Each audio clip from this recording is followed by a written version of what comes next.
Morgan State playing a lot of D2 schools. Morgan State, wow. No comment. Wow, Morgan State. Well, I guess the MEAC only got 6 teams, so, they got to play whoever. And I don't know if Albany State is built tough enough. I know they're good. Now, don't get me wrong. They're my number 1 team for a reason. That's a game that will be very interesting to about 15 people watching that game, I guess.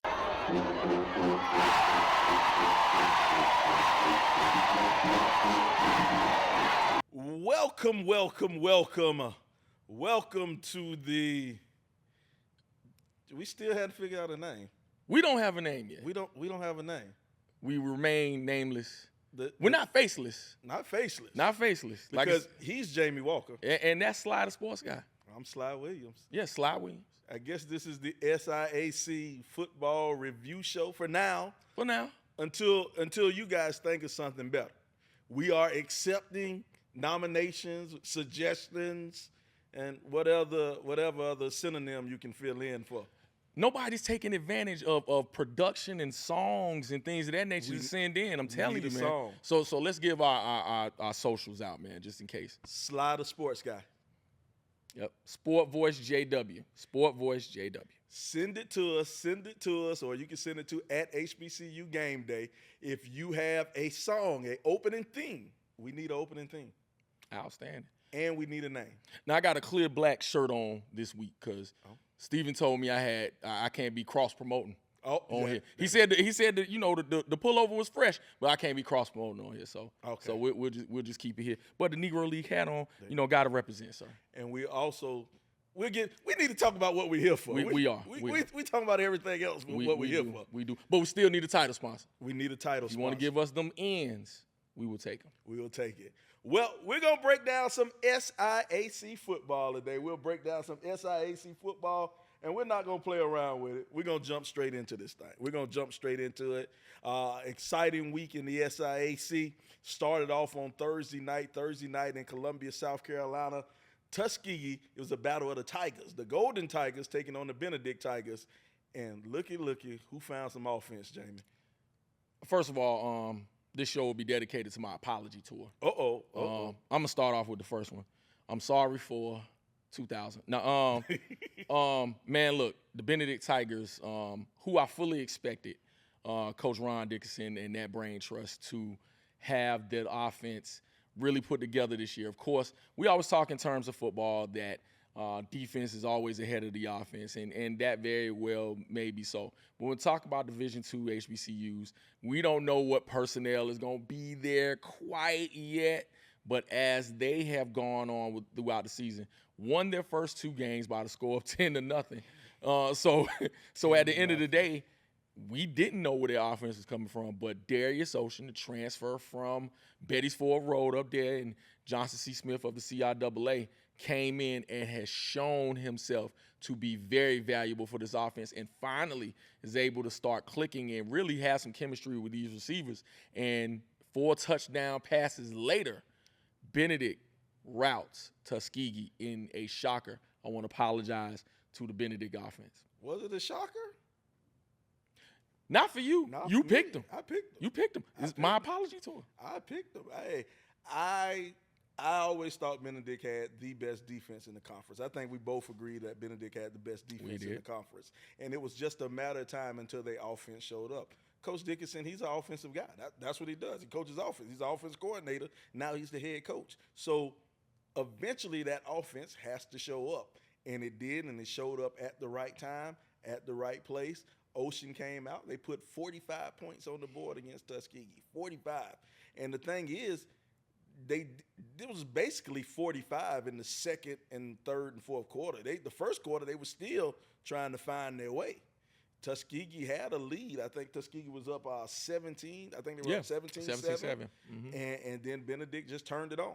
And it's a thing of when you have finally some continuity within your offense, you can get clicking. The home cooking was there. Good crowd on Thursday night. Again, this is, I don't know if it's SIAC ball, but hey, the Thursday night games have been good so far. So you got to love what you see, but give credit to really the continuation of what they were able to do on defense.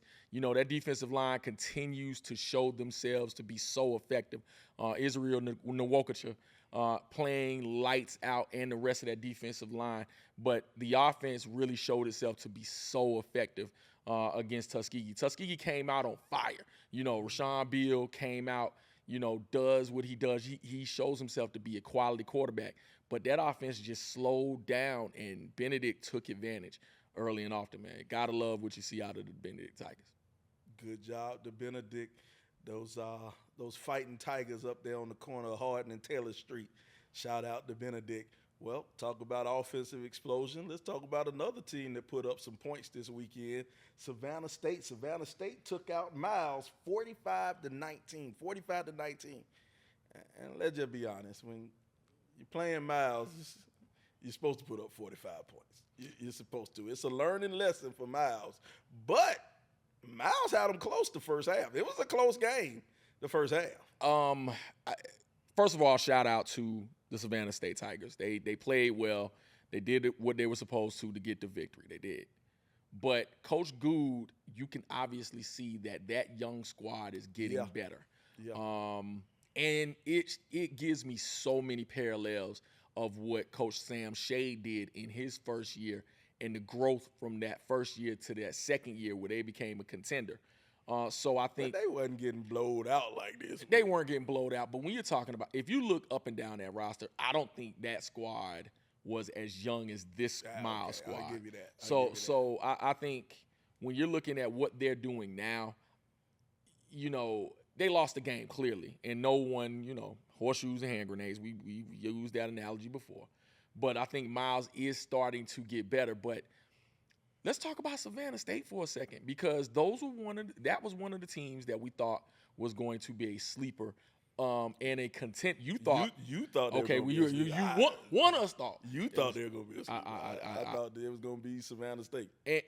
And you know, I think maybe they're rounding into shape at this point, but due to injury, due to other things, you know, getting those late starts, Edward Waters, you know, took them to the woodshed in the first week, and I think they've had to kind of go back to the drawing board and figure out what they want to be as a football team. Athletes all around, but just the continuity that, you know, is needed to be a successful football team had to come into play. So got the victory against Miles. We'll see what they can do going forward. Something about Savannah State. My big gripe with Savannah State was Savannah State had 7 quarterbacks coming into camp. And for the past couple of years, they played 3 quarterbacks. And I always say, if you have 3 quarterbacks, you don't have a quarterback. And now one thing I can say what they did, they locked in on Fabian Walker. Fabian Walker was the only quarterback who played, you know, or only quarterback who threw a pass. You know, he had a good game, 17 out of 27, 204 yards, 3 touchdowns, no interceptions. So good game from Fabian Walker, and then you got to see Gilbert, the big transfer, step up. The big transfer stepped up. Gilbert had 6 catches, 73 yards, 1 touchdown, and he looked like a grown man out there. He looked like a grown man. I saw him catch a pass on the sideline, and he had a couple of Miles defenders just bounce off of him. So, you know, now maybe Savannah State starting to find their way a little bit, but I mean, they're still a middle of the pack team. We'll see, because Savannah State has always been one of those squads that either started fast and tailed off at the end, or started slow and got better as the year goes along. If they start to get better and that snowball starts to go in the right direction, who knows, man? But you're talking about tough competition throughout the entire league. So I don't know if they have the requisite talent to be able to knock off one of these teams at the top. But we'll see. I think Coach Kelton always has something going. All right. Well, we'll look a little bit further. We'll stay in Atlanta. We'll stay in the AUC. The AUC. I actually got to watch this game. Didn't have anything else to do, so I figured I'll go over there in the AUC and check out Kentucky State. Kentucky State take on Morehouse, and what do you expect, man? Kentucky State walks away with this one, 35-17. I stepped over. I ain't say anything bad. Not yet, but it's coming. It's coming. It's coming. Kentucky State walks on away with this against Morehouse, and I don't know what to say about the Maroon Tigers, man. People for some reason, they think I don't like Morehouse. I love Morehouse. As a matter of fact, I would love nothing more for my son to go to Morehouse. He won't be playing football. but direct all, please, camera on me for a second. Direct all comments, Morehouse alums, to Sly the Sports Guy, courtesy of Twitter. Sly the Sports Guy is the Twitter handle. Thank you. I don't know what. You know what though? Morehouse right now, second year of the Terrence Mathis regime, and I think they're getting better. I think they are getting better. I think you have some continuity issues because they talked about that in the beginning when it came to the staff. There is some player buy-in, but it's going to take a while to grow an entire program. Look. Go Morehouse has a kid over there, Miles Scott, the quarterback. I looked at his stats. Miles Scott went 25 for 31 for 334 yards, 2 touchdowns, and an interception. Miles Scott is a really, really, really good football player. He is good quarterback. And I feel right now he's getting a great education at Morehouse. He's becoming a great man for society at Morehouse. But on the football field, Miles Scott has an offensive line that looks like 5 guys he found in the library after class one day and said, hey, y'all want to play football. This man, to throw for 300 yards under the harassment that he received all night. Kentucky State was all over him all night long, and he still threw for 300 yards. It's like he just playing with 5 guys he met on the way to the field. Say, hey, y'all brothers want to play? Y'all ain't doing nothing Saturday afternoon? Hey, man, I can get you a hot dog and a Coke out of the concession stand if y'all show up. All comments directed towards Sly, the Sports Guy. But all jokes aside, though, you ain't joking. But I think you got to give some credit to Kentucky State as well. Yes. They have athletes all around that offense. Oh, yes. You know, the likes of Denham Johnson, being able to have that 2-quarterback rotation, it has worked for Coach Huggins. And I also think that this defense has not gotten enough credit as well. They fly around. They do. And I haven't seen this defense because under the last coaching regime, under Coach Johnson, they were a sizable unit. Like, they were big up front and were able to stop people. Big linebackers. That's what they contain. This unit's a little bit different in that they fly to the football. You know, they have athletes on the back end as well. And they are showing themselves to be one of those teams, again, that's going to get somebody. I tell you. And here's the thing about what Coach Huggins is doing, what I like about them. You know, they were a run team. They were a triple option, flex bone, whatever you want to call it team. Yes. Coach Huggins comes in and he says, hey, I'm changing it to my air raid style offense, my run and shoot style offense. And that takes a while to put in because you have to bring in those type of players. So he brought in those type of players. And now I had a good conversation with Coach Huggins before the game. We sat down and we talked, and he was telling me about some of the challenges, you know, that you have to work with when it comes to recruiting and picking up players, finding the right pieces to fit in. And now he says he developed the system. Mm-hmm. He got everything he wants. They actually practice at night. They practice at 7 p.m., you know. So now everybody is practicing at the same time. One of the things we have to worry about with D2 ball and our D2 HBCU ball is these guys are actually college students. Yes. And that's what a lot of people don't understand.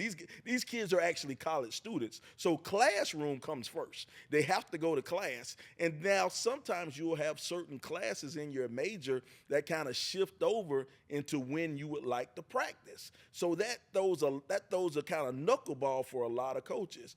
But what Coach Huggins did, he said, okay, this is a time that works for us, and I can get everybody out here to practice. And he says his guys are flying around at practice. They're out there hitting hard. They're moving. And you can tell by the play on the field. You can tell by the play on the field that it's something different up there at Kentucky State. Something different. Now, Kentucky State was my sleeper. They were my sleeper. Yeah. And I think they're going to do something special. I wish they could have got that Grambling win last week, but that's last week. We're not going to worry about it. But they're going to get somebody. Mm-hmm. Again, they are going to get someone because they're a well-coached team. They definitely have a belief system and believe in that coaching staff. And what I want and my charge to Kentucky State is to the powers that be is give Coach Huggins time. Because you're talking about a full transformation to what they were to what they are. Well, let's stick in the SIAC, keeping SIAC teams against SIAC teams. It was a homecoming of sorts, and it wasn't a happy homecoming. Coach Teddy Keaton took the Clark Atlanta Panthers to Columbia to play his former team, play Allen University, and it ain't turned out too well for the Panthers. The Yellow Jackets stung them. They stung them hard. You know what, man? Columbia, South Carolina. Well, let me stop. Winsboro, South Carolina has been. No, I'm gonna stop. Listen, man, the Daily Double. Listen, Allen, Coach Cedric Pearl, another on the apology tour. Let me tell you something. Hey. They look good. They look damn good. When they say Cedric Pearl, they say the P stands for power. He got up there, and Fabian Duncan to the left, Fabian Duncan to the right, Fabian Duncan up the middle. It was a grown man running against little boys out there on Saturday. Listen, Coach Keaton has brought in very talented pieces to Clark Atlanta. And I think what people did not know was that they are really young. They are really young in spots. Yes, they have players that you're familiar with, but they are very, very young. Coach Pearl has brought in for Allen a lot of experience. And when you got experience going against youth and that man Fabian Duncan in the backfield. Ooh, grown man. Grown man. That spells trouble for whatever defense.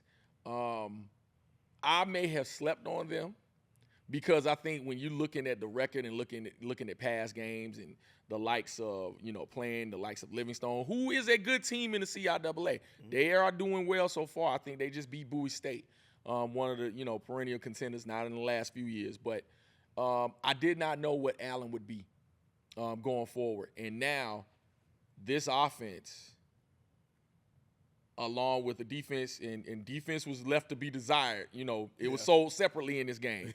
but that offense, man, and being able to go with the kind of balance they have, because they were able to throw it, and they were able to run it with both Duncan and Jameer Dismukes. Listen, man, and Dismukes from a passing standpoint, and I know we'll pull up the stats, but he had a phenomenal game as well. It's my first phenomenal. I'm trying to cut down on that a little bit. I was listening to the last one. I see your comments, but yes. But you can't argue with that. You can't argue with him. Dismukes ended up he was 10 for 15 for 237 yards, 3 touchdowns and 1 interception. But here's the thing about it: you say 237 yards. That's not a lot of passing, but the pass plays he hit, he was accurate. First of all, he's 66%. That's accurate passing, all right? But the pass plays he hit, they were just key passes, and they were all big chunks. They were big chunks of passing yardage. And what happened, Duncan came all night long, and basically he looked at Clark, and they just slapped him in the mouth. Yes. That's what he did. He looked at him and slapped him in the mouth all night long. And now you get these safeties, and these DBs started to cheat up. They started to cheat up because that defensive line and those linebackers was getting slapped in the mouth.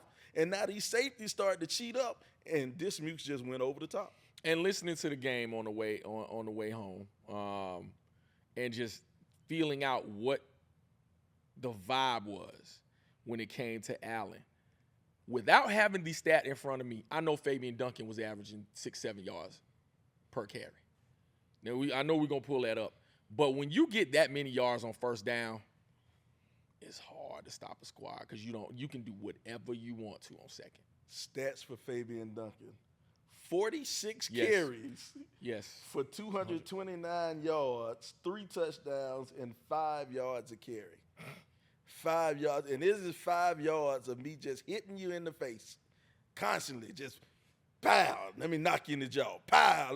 That big offensive line was just leaning. They got in there, they started to run double tight. They had a tight end, number 5. I think number 5 only caught one pass. But this boy was so big, when he caught the one pass, he had a Clark Atlanta defender on his ankle, one on his waist, one on his shoulder, and the other one was on his back. And he was still just trudging forward. Hey, Allen is big and they mean. They are. And he reminds me of Trevante Abner from Miles from last year. Yeah. Didn't catch probably the pass. He's probably catching more passes at Alabama A&M now than he did at Miles. But his effectiveness came in the running game. Like, you have that big tree on the end of the line, and then you have a running back to boot. It spells disaster. But kudos again to Coach Pearl and everyone there who said last year, we're going to be fine. Let us get in who we need in, and let us develop who we need to be successful. Last year, they almost got a few people. I was at the Benedict Allen game, called that game. Almost had him then, but Benedict's experience kind of got him at the end. But he said to himself then, Coach Pearl, I'm going to just give me some time. Just give me some time. And that time is looking like it's coming now. And another thing I like what Coach Pearl did, Coach Pearl called a good game. We talk about how, play calling is important. Play calling, when you have a running back like Duncan did, he understood, this is my horse. I'm going to ride this horse. That's right. I'm going to hand it to him. And what a lot of coaches get caught up in modern day ball, they want to speed the game up. They want to go fast. He took his time. He said, we know we're going to hand the ball off to him. Take your time. Go on up. That first half, they went a little fast. But then that second half, the end of the third quarter and the fourth quarter, they just slowed it up. They said, I'm going to hand it to him to the right. I'm going to hand it to him to the left. I'm going to hand it up the middle. And then as soon as they cheat up, I'm going to go over the top. The war of attrition, man. Yes, when you start to run out of players and start to have someone of that size and running that hard, just continue to do it, it's hard to stop. And he seemed to get better as the game goes along with, don't discount Jameer Dismuke's running ability to be able to say, okay, Duncan, I got you running in one direction. Dismukes, I'm going to take it back door. And you still got to stop it with somebody with fresh legs. Phenomenal game plan against Clark Atlanta. All right. Well, let's talk about some of the out-of-conference games we had. We'll start off with Lane versus Alabama A&M. Man, that went as expected. You get a game start off, first play of scrimmage, the quarterback trips over his own feet and has a safety. That kind of tells you what's going to happen in this game. That kind of gives you an idea of what's going to happen in this game, and I'm not sure what we were expecting out of Lane, but they did what we was expecting. Lane will get better. Okay. I'm glad you're a positive thinker. You're a positive thinker. I don't think they're playing my son JV squad. That might be their only chance for a win. I did not step a lot. That was. This is journalism, man. That's a line step. Just a little bit. That's all right. That's all right. I'm gonna stop stepping, But Lane has a long way to go, man. They do, and they're not doing any favors playing that money game. That's not playing Alabama A&M. You gotta get what you expected. Anytime you have a game like that, a team that just really overly matched, you're hoping that you can come out of that game without a lot of injuries. Right. And so, hopefully they came out that game without a lot of injuries. Coach Connor is an experienced coach in the SIAC. And I think it's hard and very tough sledding right now when it comes to Lane College. And so when I talk about them being better, it's more so a thing of, I think his resident experience will give Lane some footing, because you got to realize what they lost as well. You know, former coach Byron Brown with his son Ike Brown was there. You know, Colin Dew. You know, they had a really good running game, and it was one of those things where they were coached well, but it fell under the syndrome of falling off at the end of the year and tailing off. But they would give people games. I think when you lose as much as they lost, it's going to take some time, similar to Miles, to get back into at least the good graces of the SIAC. Well, we surely hope so. We surely hope so.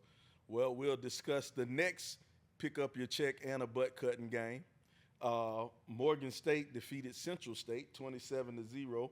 Morgan State defeated Central State. I don't, no one expected Central State to do much, but at least I expect them to put something on the board. How long has it been since they scored a touchdown? Been a while. A long time. We have to go and look that one up. I don't think they scored last. They didn't play last week? Nope, yep. They didn't score against Benedict last week.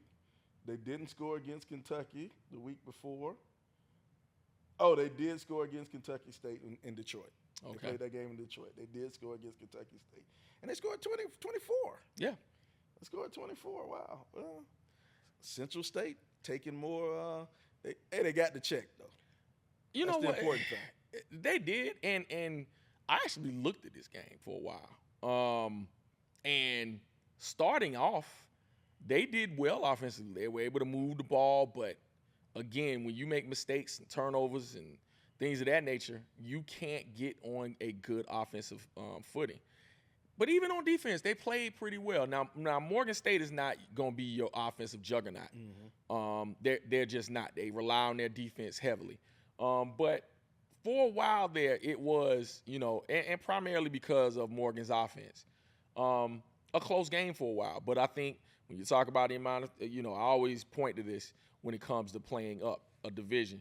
The amount of scholarships and those players eventually taking its toll, and I think that's what happened towards the end of the game. I think Central State, it is one of those teams like Lane that's still trying to find their footing, but I think they have more of an identity right now.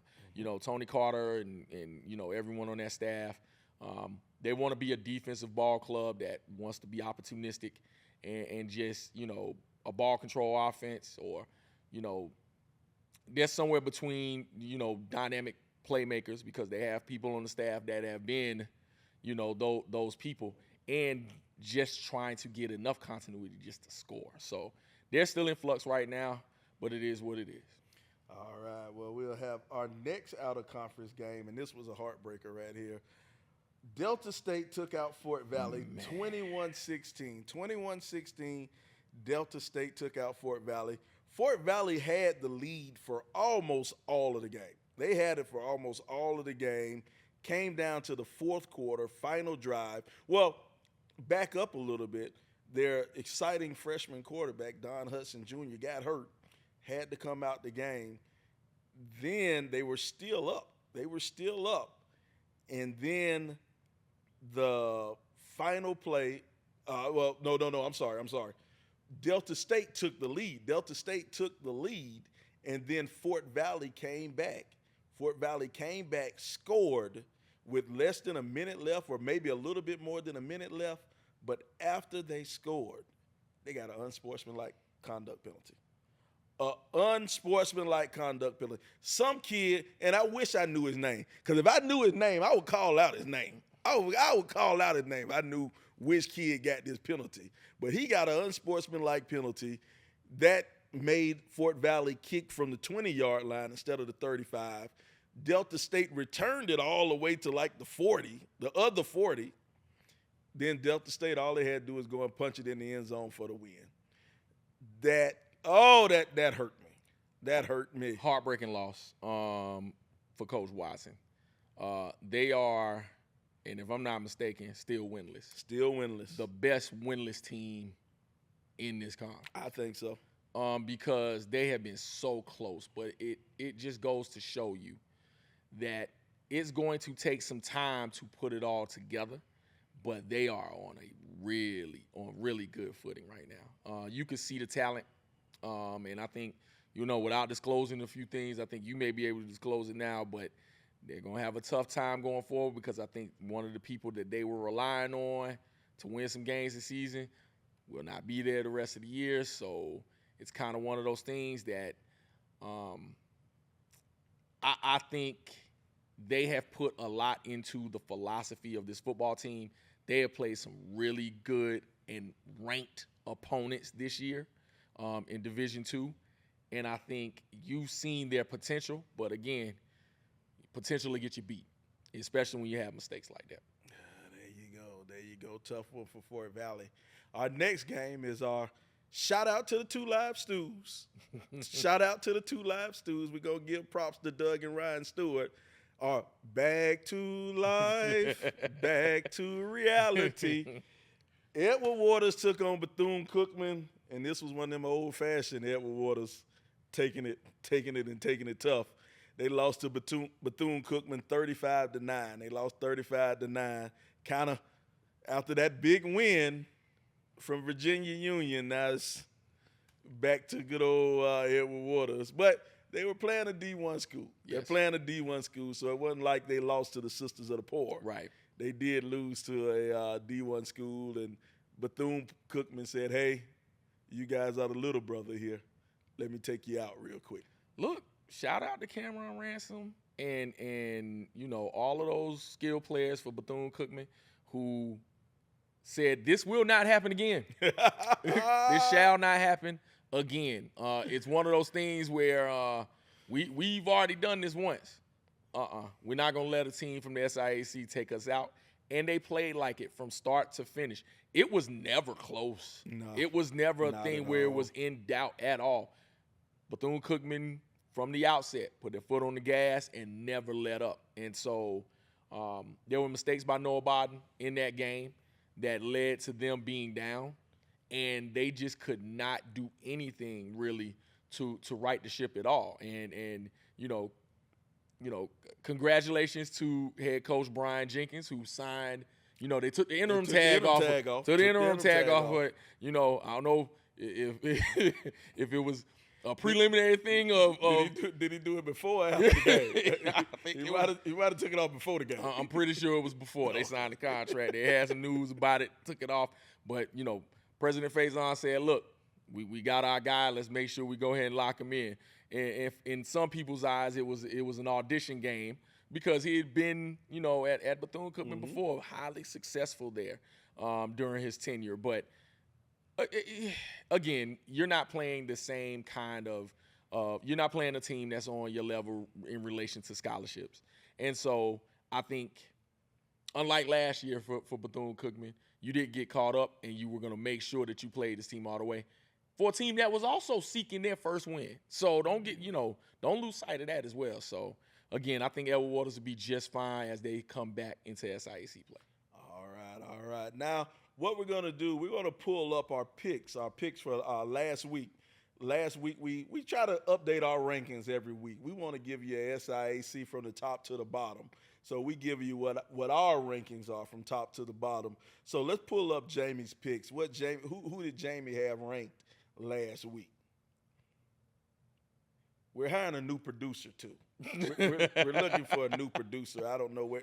Thank you, Mr. Producer. And those are the wrong picks, Mr. Producer. Those are the wrong picks. But there we go. There's Jamie's picks from last week.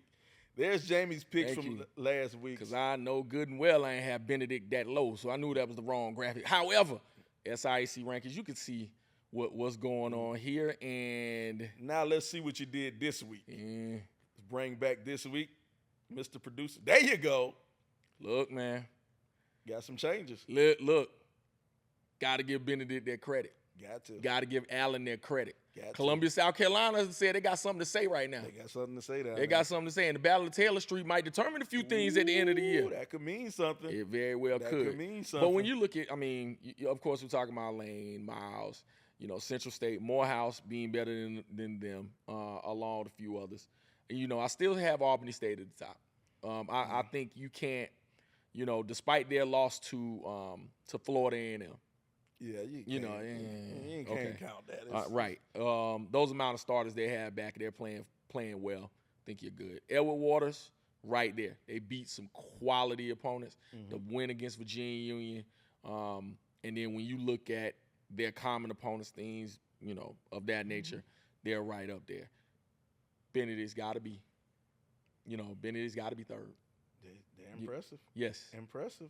Right now. But as I said on social media this week, these next few weeks about to see who are the contenders and who are the pretenders.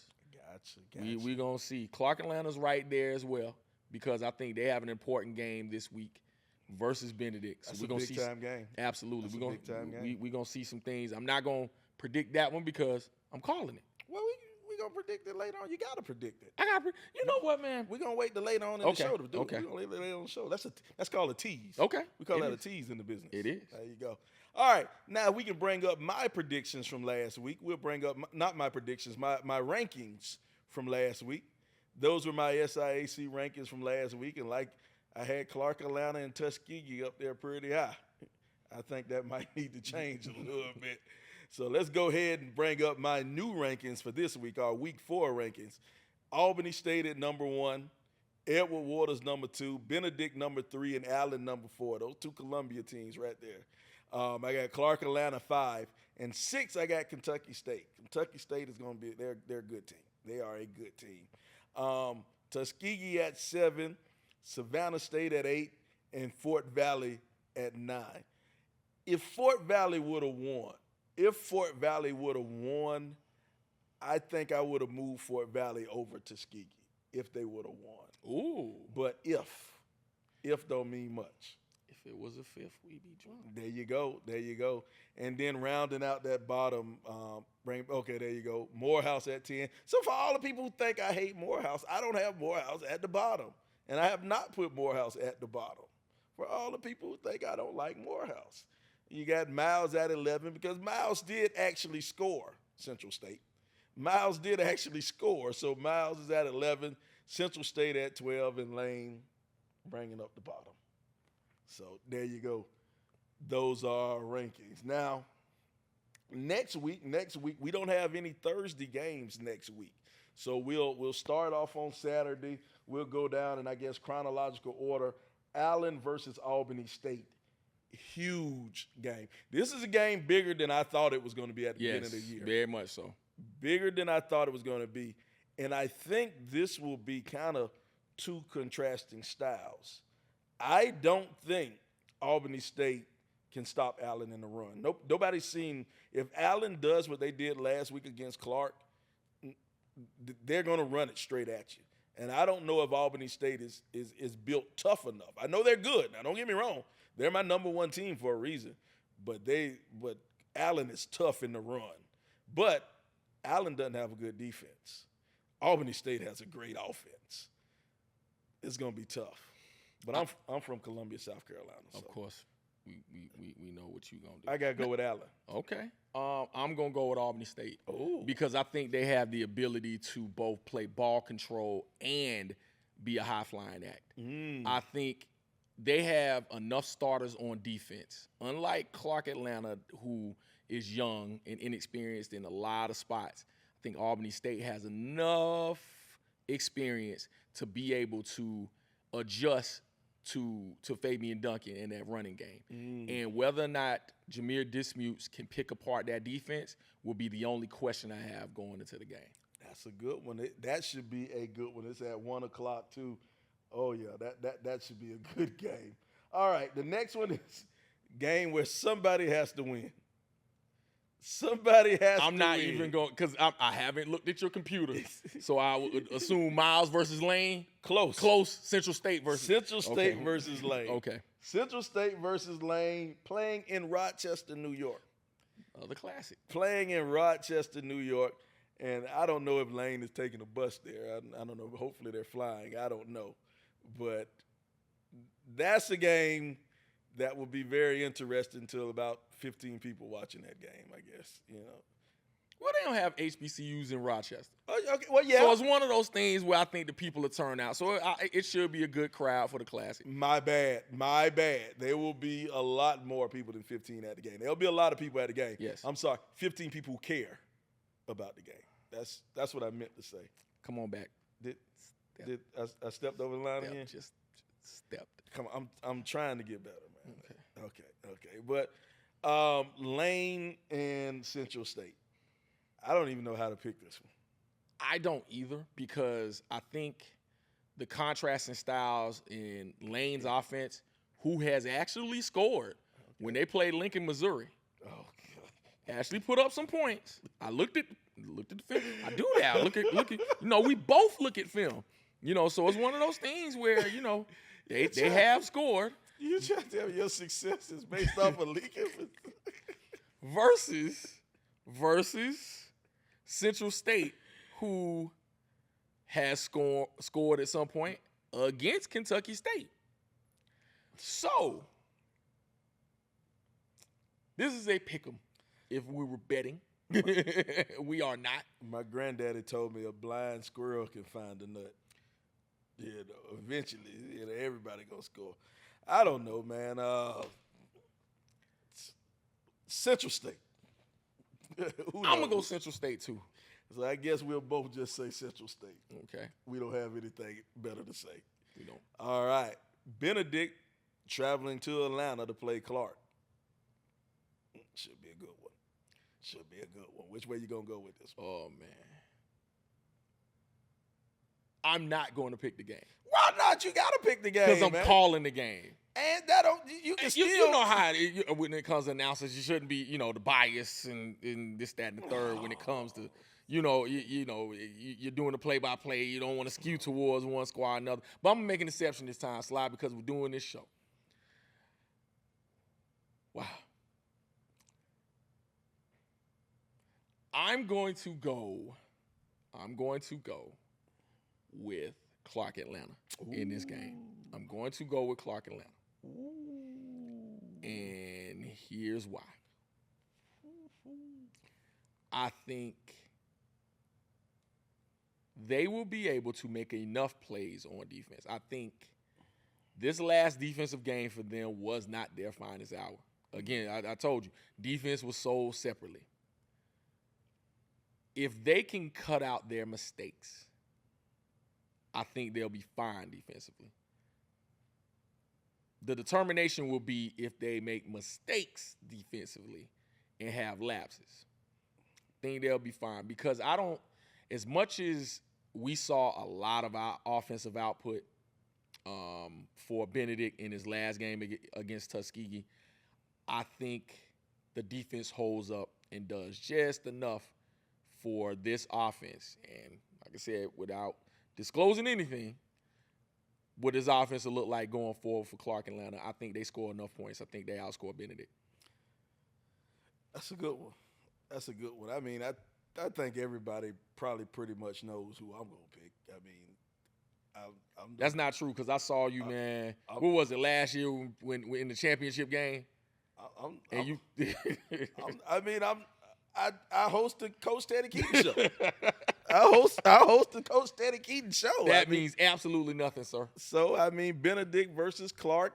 I do think Benedict has the best defense in the conference. I truly do. I think they have the best defense in the conference. Their offense, I don't know if it was an anomaly. I don't know if it's the fact that they're playing Tuskegee and a Thursday night. Tuskegee had a short week to prepare. I don't know if that was an anomaly. So it would be tricky. It would be tricky to say Benedict's going to win this game, especially when it's a home game for Clark. But I think Benedict's going to win. I'm going to say Benedict. Wow. I'm going to say Benedict. I know the people like, oh, wow.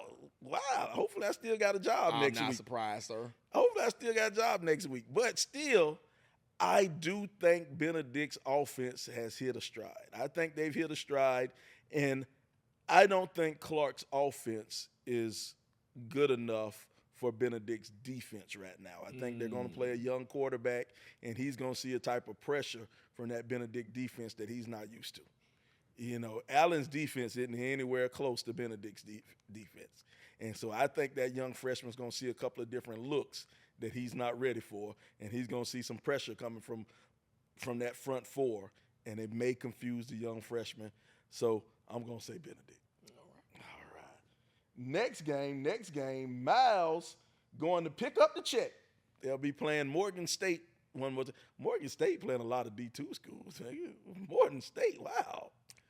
No comment. Wow, Morgan State. Well, I guess the MEAC only got 6 teams, so, you know, they got to play whoever they can play. Listen, they got six good ones. It's six good ones. One of them, never mind. Let's keep going. Look, it's South Carolina State all the way in that conference. But we're not talking MEAC football right now. Talking SIAC football. But Morgan State playing Miles. Are we even discussing this? Are we having a debate on this? No debate. Just want to see if Miles is able to continue to get better. No, just make the trip? To get better. Yes. See if they talented enough to even get on the bus.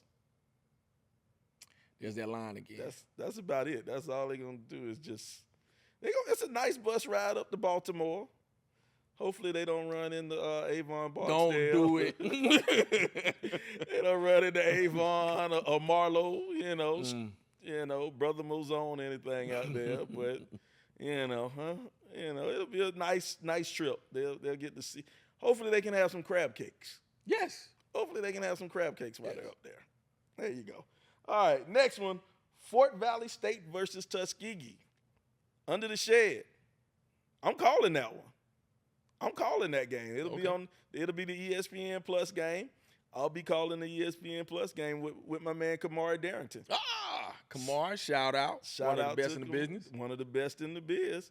I don't know.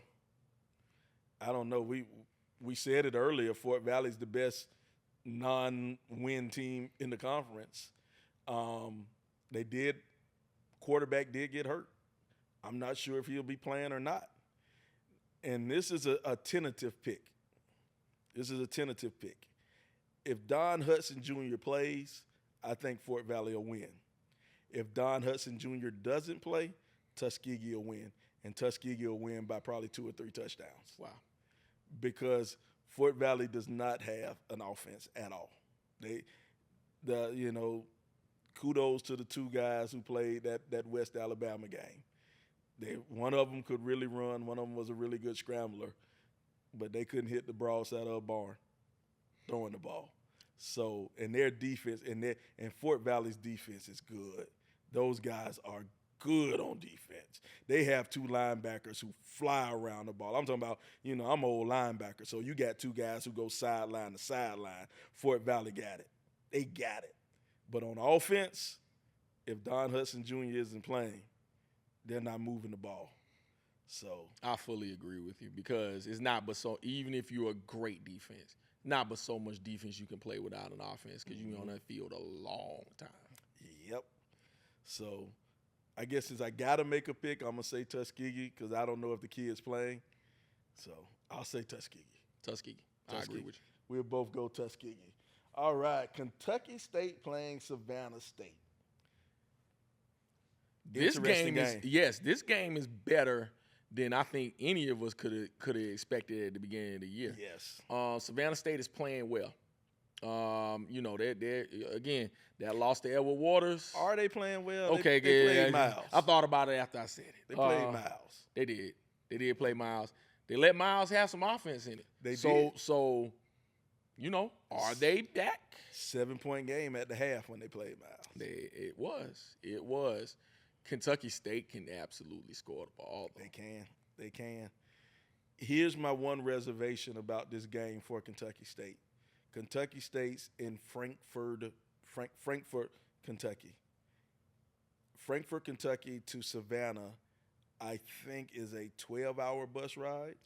I think it's a 12-hour, maybe 13-hour bus ride.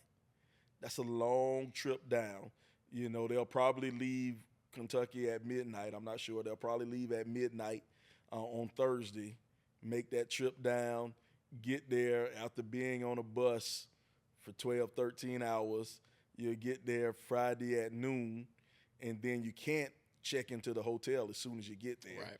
So they'll probably have a walk. And this is just me guessing. I hadn't talked to Coach Huggins, but this is just my experience. It's telling me what they would do. They'll probably have a walk around.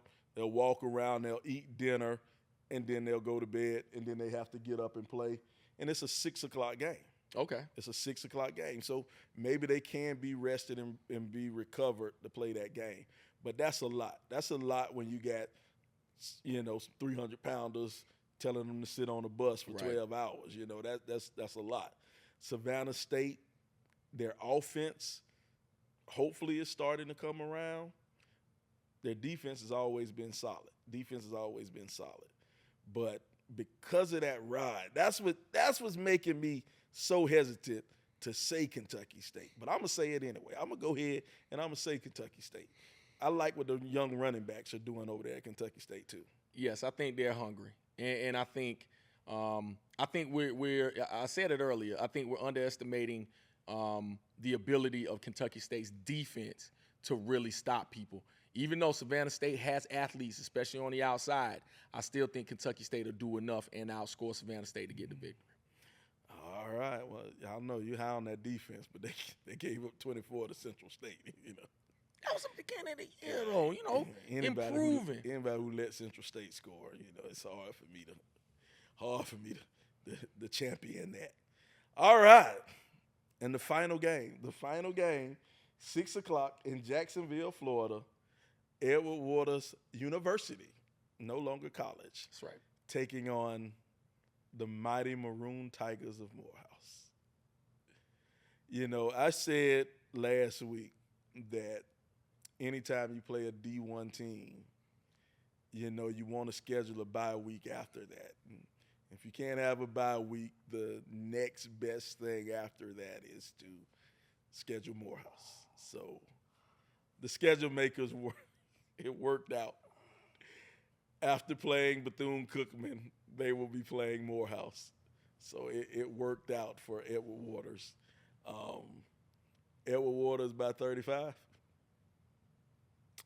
36. Hey, you look at me. You giving me all this. Are you giving me all this grief? You giving me all this grief. Edward Waters will win the game. I think. I just want to see what Morehouse does. I mean, quite frankly, because it's gonna be hot. I think today is the first day of fall. Yeah, you can cancel that, by the way, because it's warm. Yeah, it's still warm. So I'm curious to see what they do and how they match up. They've improved defensively, and I think if you look at Morehouse's schedule overall, they've improved on what they did last year, but still not where they need to be.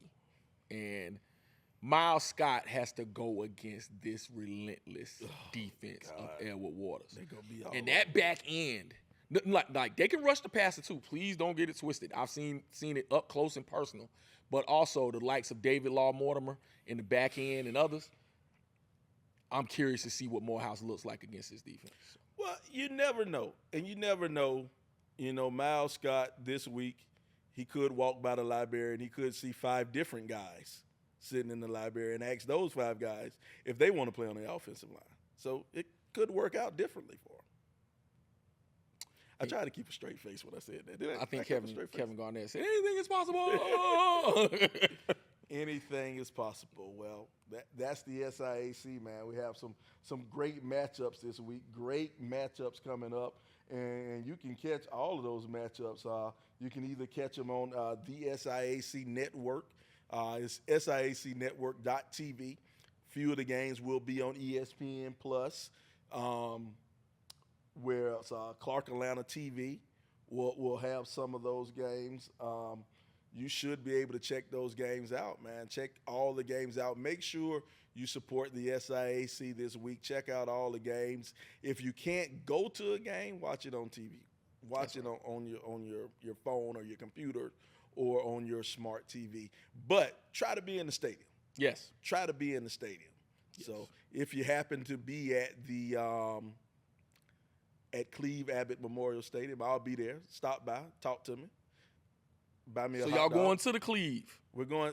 That one is at Cleve Abbott. Okay. It's not at Crampton Bowl. Okay. Next week I'll be at Crampton Bowl. Okay. Next week I'll be at Crampton Bowl. Okay. But so it'll be at Cleve Abbott Memorial Stadium. So stop by, talk to me. Where will you be? I will be at Clark Atlanta. Clark Atlanta, Panther Stadium, calling that Benedict Clark Atlanta game. Glad to be calling that game. Did not know how it would be, but last week kind of confirmed this is a big one. It's a big game. It's a big game. It's a big game. So if you're in Atlanta, you want to stop by Clark Atlanta Panther State, Clark Atlanta University Panther Stadium. Yes. They got a long name. They do. You want to stop by that one, go and stop by, talk to Jamie. This has been another great show, Jamie. Yes, man. I enjoy it. Listen, I always enjoy it with you, Sly. Listen, as always, man, you know what we do. And we are still looking for a title sponsor. We want theme music. We need a name for the show. We do. But most important, let's get a title sponsor. We get a title sponsor.